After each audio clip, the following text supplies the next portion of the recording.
آدریانو برزیلی او سرآغاز امپراتوری جدید در فوتبال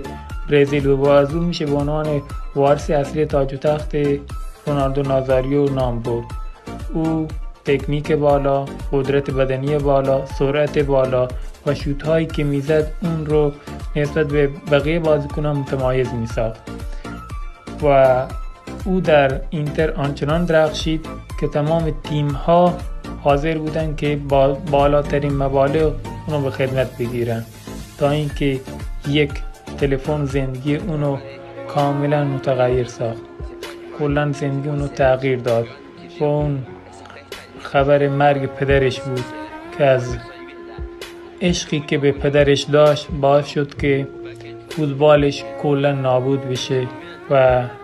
همه عاشقان فوتبال که عاشق فوتبال بودن از اون آدریانویی که همه میدیدن کاملا فاصله گرفت و به کارتون خوابی رسید و مصرف الکلش خیلی رفت بالا و بدون خداحافظی فوتبال رو ترک کرد و تا اینکه در یک بازی خیریه از هوش مصنوعی صدای پدرش بازسازی شد و اون به طور جد از